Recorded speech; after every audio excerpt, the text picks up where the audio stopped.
tere! Täna õpime kuumaasika osasid, taime osasid tundma. Kuumaasikas on rohttaim ja tal on lehekodarik ja lehekodarikust kasvavad kõik lehed välja.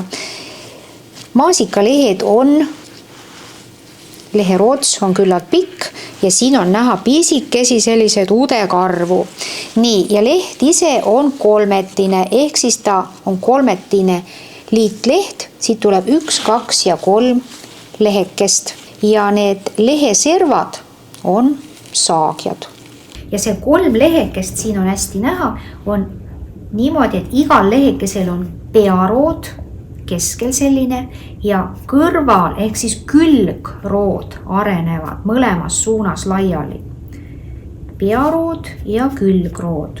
Nii, see on leheke, teine leheke, 3. leheke ja saabki kokku kolmetine leht. Nii, ja siis on leheroots ja neid lehti on ühel taimel täitsa palju.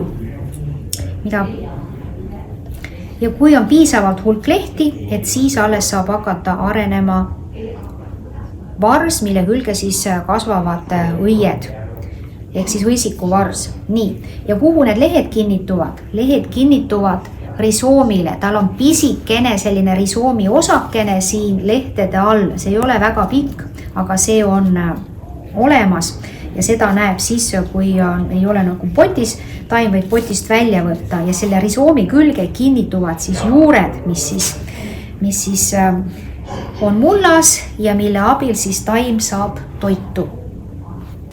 Kui on piisavalt hulka lehti kasvanud juba, siis hakkab kasvama vars, kuhu kasvavad õied külge, ehk siis õisikuvars.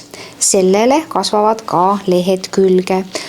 Ja õied on õisikus, seega väike õrehõisik, siin on mõned õiekesed ainult ja maasikaõis on viietine. Ehk siis see tähendab seda, et tal on 5 kroonlehte, need on valged ja siin kroonlehtede taga on tupplehed, neid on natuke rohkem kui 5, poole rohkem.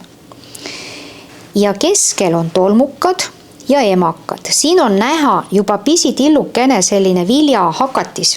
Viljaks saab maasikas selliselt, et maasika õiepõhi muutub suuremaks, kasvab lihakaks ja selle külge tuleb siis terve hulk siis selliseid pähklikesi, nimetatakse maasikaviljaks on pähklike ja need on siis siin laienenud lihaka õie põhja peal.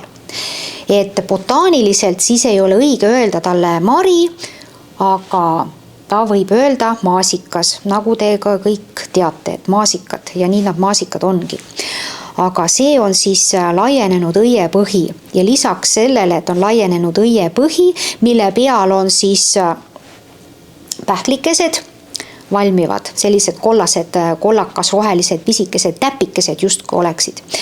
Siis on, seda nimetatakse ka rüüsviljaks, sellepärast, et vilja moodustumisest võtab osa ka teised õieosad kui ainult sigimik. Ja kui on nüüd õitsemine lõppenud, siis on aeg hakata siis kasvatama vilja, ehk siis see õiepõhi kasvab suuremaks ja selle peale siis arenevad seemned ja neid seemneid nimetataksegi siis pähklikesteks. Tavaliselt on maasikal võsundid ja võsundite külge tulevad siis tütartaimed. Kuumaasikas on selles suhtes erand, tema ei moodusta võsundeid.